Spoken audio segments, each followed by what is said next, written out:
अरे गौरी इस तरह से चली क्यों गई? गौरी और ईशान के बीच उस दिन जो मनमुटाव हुआ था वो अब तक ठीक नहीं हुआ है। दोनों एक दूसरे के साथ ठीक से बात भी नहीं कर रहे हैं। वो तो घर गृहस्थी में पति पत्नी के बीच चलता रहता है, कुछ दिन में सब ठीक हो जाएगा। तुम सब इसकी ज्यादा चिंता मत करो, ईशान के आते ही सब ठीक हो जाएगा। गहने कहाँ रखे हैं दिखाओ मुझे, उसके बाद जेल में तुम्हारी खातिरदारी करता हूँ। आ जाओ। इन सभी चीजों के लिए जिम्मेदार वो तारा है, मुझे पूरा भरोसा है। ये सब वो तारा ही करवा रही हमारे किए किराए पे पानी फेरने के लिए। इतनी छोटी सी मासूम बच्ची के अंदर क्या इतनी हिम्मत होगी? मुझे तो लग रहा है आप कुछ ज्यादा ही सोच रहे हैं चाचा जी। और अगर आप बुरा ना माने तो एक बात कहूं, मुझे तो ऐसा लगता है कि आपके प्लान में ही कोई कमी रह गई थी। क्या क्या कहा तुमने? मेरे प्लान में कमी थी? मेरे बेकार आदमी, बोलो। बाप रे, तुम मेरी गलतियां निकालने आए हो? मर गया मर गया मर गया चाचा जी। छोड़िए, आपकी नहीं, आपकी कोई गलती नहीं है। आप लोग रुकेंगे? एक दूसरे से ऐसे लड़ना बंद करिए आप लोग। ये सब करने से कोई फायदा होगा क्या? अभी हमें ये सोचना चाहिए कि हमें क्या करना है। देखिए, इतने सारे पैसे और गहने सब मिल गए हैं, तो इसके बाद अब कोई चिंता की बात नहीं रह गई। ये सारा घर संसार चला जाएगा तो हम क्या करेंगे? पापा, मैं जो कह रही हूँ वो सुनिए, हम लोगों को जल्दी ही कुछ सोचना होगा। तारा की लीलाओं पे भरोसा करने से कुछ नहीं होगा, समझे? तो फिर अब क्या करें हम? किसके ऊपर भरोसा करेंगे? ऐसा कौन है जिसके ऊपर हम लोग भरोसा कर सकते हैं? मैंने सोच लिया है कि अब क्या करना है। एक वक्त जिसके ऊपर भरोसा करके आप सब लोगों को सब कुछ मिला था, उस वक्त को वापस आना होगा।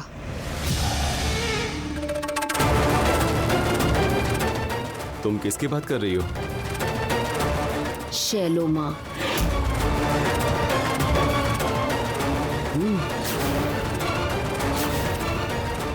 शैलो माँ के बारे में ही बात कर रही हूं मैं। जरा सोच के देखिए आप लोग, कैसे थे वो दिन हमारे लिए। जय शैलो माँ की जय। मैं फिर से शैलो माँ बनकर लौटूंगी। शैलो माँ लौटेंगी उनकी महिमा में। फिर से भक्तों की भीड़ लगेगी, भर जाएंगे दान पेटी के बक्से। हमारा व्यापार एक बार फिर से फलने फूलने लगेगा। तुमको लेकर जो कुछ भी हुआ है, मतलब भक्तों के कानों में भी तो बात पहुंची होगी ना। तो इस बार क्या तुम पर पहले की तरह भरोसा? वो सब मेरे ऊपर छोड़ दीजिए। भक्तों को किस तरह से क्या करने से खींच के लाया जा सकता है, ये बात मैं बहुत अच्छी तरह से जानती हूँ। मेरी बेवकूफ बेटी ने फिर से पहले की तरह बेवकूफियां करनी शुरू कर दी। उफ, उससे कभी कुछ नहीं हो पाता है, ये बात वो समझती ही नहीं है। लेकिन अगर कोई सच में हमारी सारी इच्छाओं को पूरा कर सकती है तो वो है बस तारा।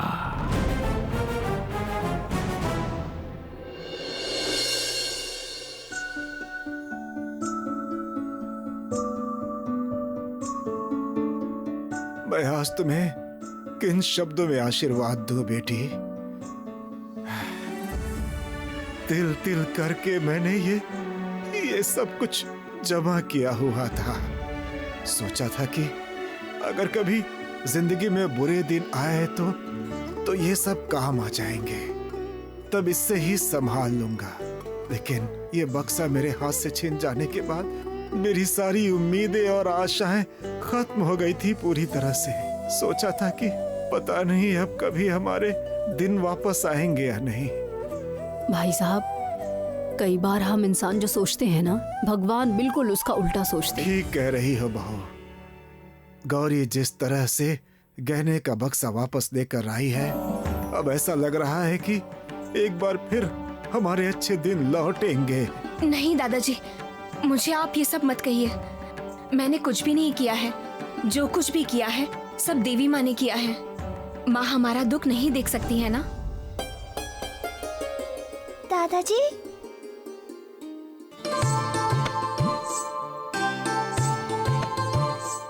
दादाजी, अब तो आपको कोई दुख नहीं है ना?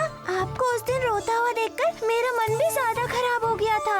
तभी मैंने माँ काली से कहा कि जिन लोगों ने आपको कष्ट दिया है उन लोगों को सजा जरूर मिले। अब मैं समझ पा रही हूँ, ये सब देवी माँ की ही लीला है। तभी चोरों को घर में भिजवाकर पकड़ा दिया उन्होंने। अब अरे बड़े पापा, आपको तो एक बात अभी तक बताई नहीं। ईशान ने फोन किया था, वकील ने कहा है कि वो केस हैंडल कर लेंगे और हम लोगों को कोई परेशानी भी नहीं होगी। बस कुछ और दिन हम लोगों को ऐसे निकालने होंगे और ईशान भी जल्दी वापस लौट आएगा।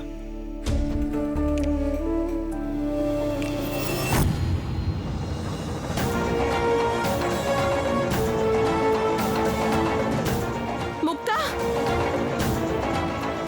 मुक्ता, ए मुक्ता, क्या हुआ तुम्हें? अरे क्या हुआ तुम्हें? तुम ठीक तो हो ना? हाँ, मैं ठीक हूँ। एक्चुअली कमरे में थोड़ा दम घुट रहा था तो सोचा ये क्या मुक्ता दीदी, आपने क्या हालत बना रखी है? रुकिए, मैं अभी पानी लेकर आती हूँ। हाँ, चलो चलो, तुम सोफे पर आकर बैठो। आओ आओ आओ, संभल कर आओ, संभल कर आओ, आराम से आराम से। हाँ, बैठो बैठो बैठो बैठो। ये लीजिए, दो लीजिए। ये लो बेटा, जरा पानी पियो। हाँ पियो। 3 दिन तुम्हें कुछ भी नहीं खाना होगा, तुम्हें उपवास करना होगा। ना तुम कुछ खा सकती हो, पानी को हाथ तक नहीं लगा सकती हो तुम। आप लोग मुझे पानी पिला रहे हैं? नहीं मुक्ता बुआ, आप क्या थोड़ा सा भी पानी नहीं पिएंगी? खाना पीना नहीं खाएंगी? मैं सच कह रही हूँ, मुझसे अब और बर्दाश्त नहीं हो रहा है। क्या नाटक शुरू कर दिया इस लड़की ने। मजली बहू रानी रुको। मुक्ता बेटा, मुझे बताओ कि आखिर क्या हुआ है? तुमने खाना पीना क्यों बंद कर दिया? मुक्ता, तुम्हारी तबीयत खराब लग रही है। क्या हुआ? सब ठीक है? रुकिए तो, मैं मुक्ता दीदी, ठीक हूँ। ये लीजिए, पानी पी लीजिए। आप पानी पी लीजिए तो। अरे अरे मुक्ता दीदी, मुक्ता मुक्ता, ये क्या हो गया? बेहोश कैसे हो गई बेटा दीदी? हाँ। मुक्ता दीदी, आंखें खोलिए। बुआ उठिए।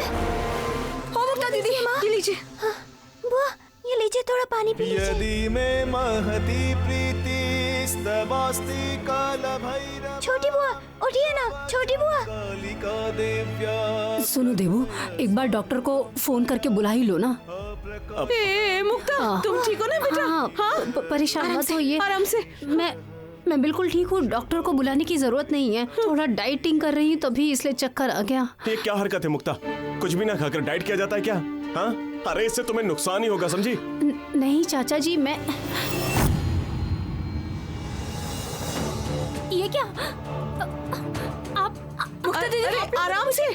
पानी पिला दिया क्या? अरे आप लोगों के पास क्या थोड़ी सी भी अकल नहीं है?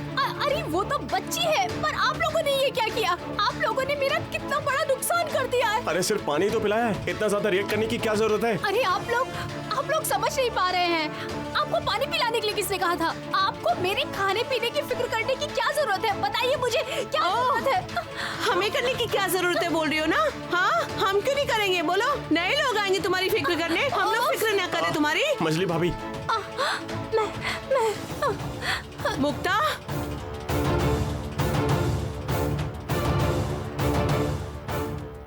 मुझे ये चीज बिल्कुल ठीक नहीं लग रही। सूरज भैया को लेकर कहीं कोई परेशानी तो नहीं चल रही?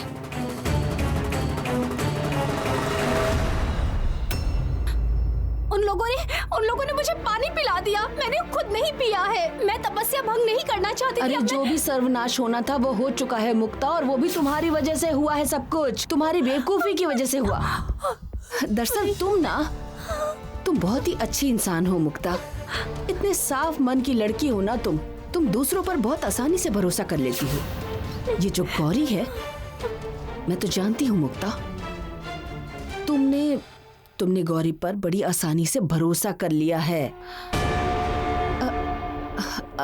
देखो तुम अभी ये बात शायद समझ नहीं पा रही हो मुक्ता। हो सकता है गौरी ने ये हरकत जानबूझ के करी है। नहीं, गौरी ने मुझे पानी नहीं पिलाया, बल्कि तारा ने पानी पिलाया था। नहीं, वो तो वही तो, तारा ने तो पिलाया था। तुम जरा ठंडे दिमाग से सोच कर देखो, तारा की क्या इतनी उम्र है? इतनी छोटी सी बच्ची के दिमाग में इतनी बुद्धि हो सकती है? छोटे बच्चे क्या करते हैं मुक्ता? अरे अपनी माँ की बातों पर ही तो चलते हैं ना। देखो, गौरी ने तारा से इस काम को करवाया है जिससे कि तुम गौरी के ऊपर किसी तरह का शक ना कर सको। अच्छी तरह से सोच कर देखो मुक्ता, गौरी तुम्हारे रास्ते का कांटा बनकर तो नहीं खड़ी हो रही है। मुक्ता दीदी, आप तो बहन है, एक बहन होने के बाद भी अपनी बहन का घर उजाड़ रही हैं। छी!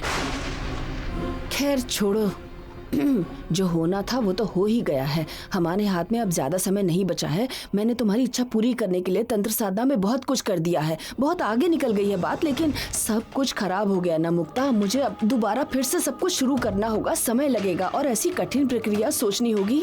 बस केवल एक बात, सिर्फ एक बात, तुम ये बात मत भूल जाना मुक्ता, तुमको गौरी से अब थोड़ा सावधान रहने की जरूरत है।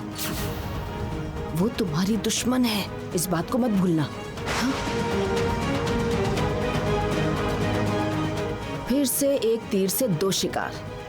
इधर मुक्ता को मैं जी भर के तकलीफ भी दूंगी और उधर घर में गौरी की टीम से एक मेंबर कम भी हो जाएगा और उसका एक दुश्मन बढ़ जाएगा।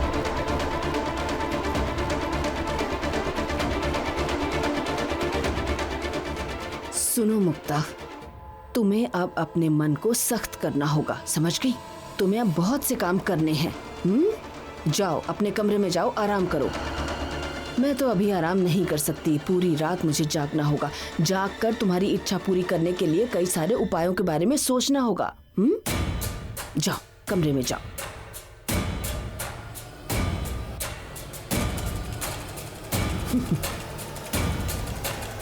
नहीं, और समय नहीं है। अब मुझे असली रूप में लौटना ही होगा, कल ही।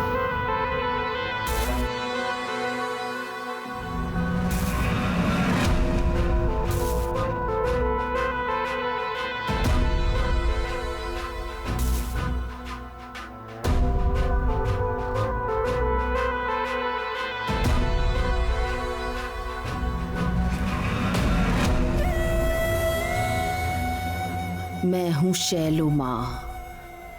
बोलो, तुम लोगों को कौन सा कष्ट सता रहा है? बोलो, तुम्हारा क्या कष्ट है? संतान नहीं हो रही है, यही ना?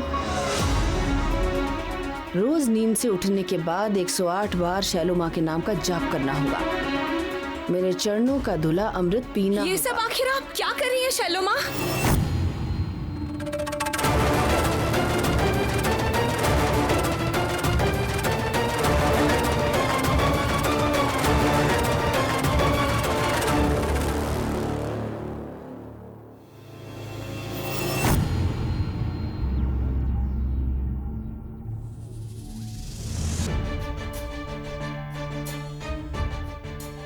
तारा, क्या कर रही हो? ड्राइंग कर रही हो? ये लो प्रसाद खाओ। उमा, आप इतनी रात में पूजा क्यों कर रहे हैं दादाजी? मैं माँ के पास जाकर प्रार्थना कर रहा था तारा। आओ बैठो ना, ताकि माँ हमारे परिवार में जो मुसीबत आ पड़ी है वो जल्दी से दूर कर दे। हम लोगों पर कौन सी मुसीबत आई है? मुसीबत केवल नाम की मुसीबत नहीं है, हमारे रुपए पैसे सब खत्म, खाना खरीदने तक का पैसा नहीं हमारे पास। हम लोग बहुत गरीब हो गए हैं तारा, तभी तो घर के सभी लोग तकलीफ में हैं। इन सब की तकलीफ मैं आंखों से नहीं देख पा रहा, तभी तो माँ से कह रहा था कि माँ अगर हम लोगों को कोई गुप्त धन दिलवा सके। आज तो उन चोरों के हाथों से रुपए पैसा गहना सब मिल गया है, तो फिर अब हम लोगों को क्यों कोई तकलीफ होगी? भले ही ये लड़की बच्ची क्यों ना हो, सारी चीजों की जानकारी इसको हर पल रहती है। बस उतने से क्या होगा तारा, कुछ नहीं होगा, वो सब 2-4 दिन में ही खत्म हो जाएंगे। ऐसा क्यों हुआ दादाजी? हमारा जो व्यापार है ना वो बंद हो गया है। कुछ दिनों के बाद देखना बड़े दादा को पुलिस पकड़ कर ले जाएगी। सच में? हाँ, यही तो बोल रहा हूँ। तुम अभी छोटी हो इसीलिए तुम्हें कुछ पता नहीं है, लेकिन घर के सभी लोग बहुत मुसीबत में हैं। तुम्हारे पापा भी तो बाहर गए हुए हैं पैसों के जुगाड़ के लिए। शायद कोई रास्ता नहीं निकल पाया इसीलिए अभी तक नहीं लौटे। तो फिर अब क्या होगा? नहीं जानता तारा। इस समय अगर कुछ रुपया पैसा गहना मतलब गुप्त धन मिल जाता तो फिर घर के सभी लोग मुश्किल से बच जाते हैं, नहीं तो क्या होगा नहीं जानता। लगता है तीर सही निशाने पे लगा है। तारा चाहे कितनी भी देवी क्यों ना बन जाए, असल में तो वो बच्ची ही है। उसे पट्टी पढ़ाना कोई बड़ी बात नहीं है।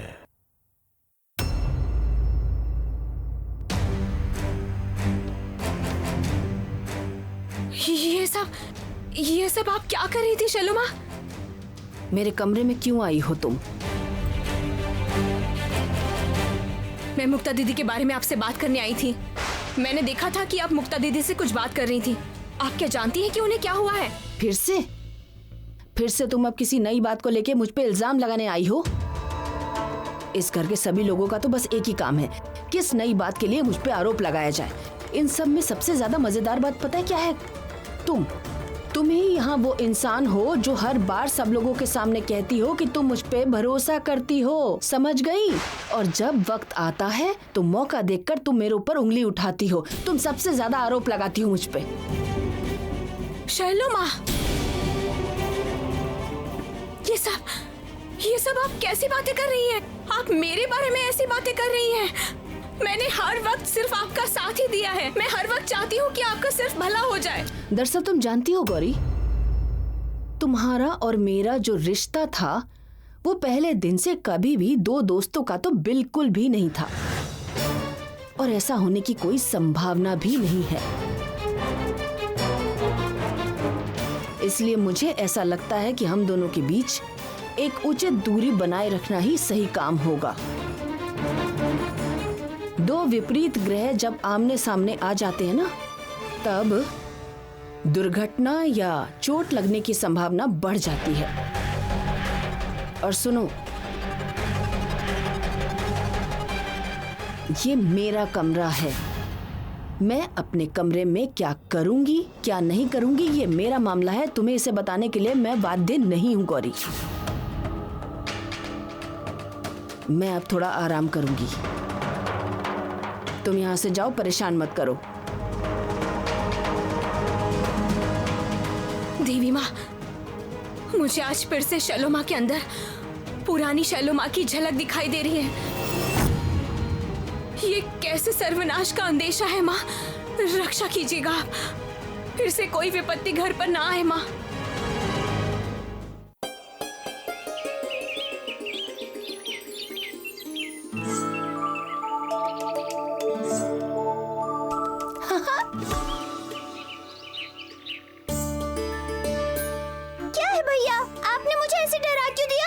बिना बताए इतनी सुबह सुबह बगीचे में क्यों आई हो?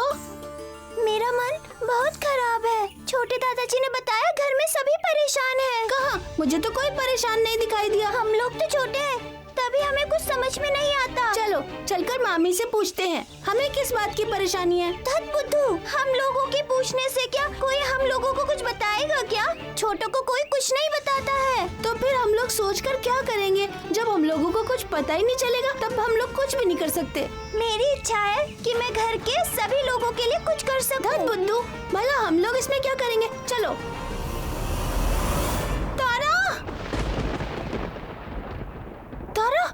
तारा बगीचे में तारा बगीचे में क्या हो गया है? हाँ, तारा बगीचे में क्या कर रही है? माँ!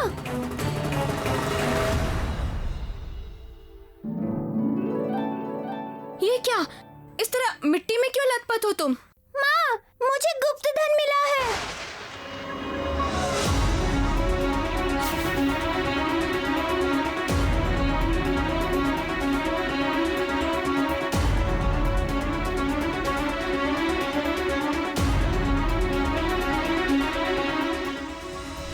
मुझे गुप्त धन मिला है। गुप्त धन। गुप्त धन? ये क्या बोल रही हो तुम? मैं जानता था मैंने जो प्लान बनाया वो बिल्कुल बेकार नहीं जा सकता। कहाँ है गुप्त धन तारा? दिखाओ दिखाओ। ये लीजिए, इसके अंदर गुप्त धन रखा है।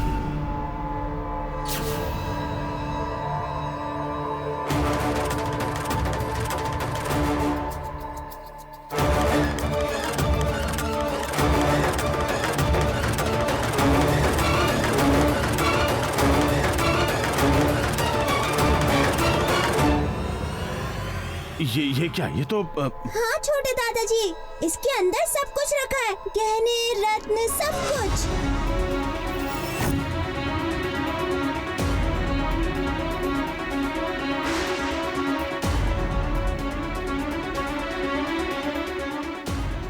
ये क्या? ऐसे गहने तो हमारे शोरूम में मिलते थे। कोई नई डिजाइन लग रही है ये। हाँ, ऐसा ही लग रहा है। ये तो वही बक्सा है ना जो हम लोगों ने छुपाया था। वो तो मुझे भी दिखाई दे रहा है। मेरा हाथ के हाथ जड़ से ही उखाड़ देंगे आप। लेकर तो तारा आई है, उसे जाकर पकड़िए ना। तारा, तुम्हें ये बॉक्स कहाँ पर मिला है? बगीचे में माँ, मिट्टी के अंदर दबा हुआ था।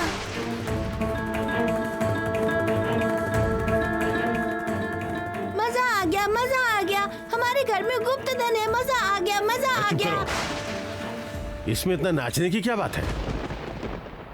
छोटे दादाजी, आप आकाश को क्यों डांट रहे हैं? वो तो एक छोटा सा बच्चा है। गुप्त धन की बात सुनकर उसे अच्छा लग रहा होगा, लेकिन उसे तो कुछ समझ नहीं है ना। लेकिन मुझे एक बात समझ में नहीं आ रही है, ये बक्सा बगीचे में मिट्टी के नीचे दबा हुआ क्यों था? कैसे पहुंच गया? मतलब इतनी आसान सी बात समझ में नहीं आ रही है। ये जरूर उन चोरों का काम होगा।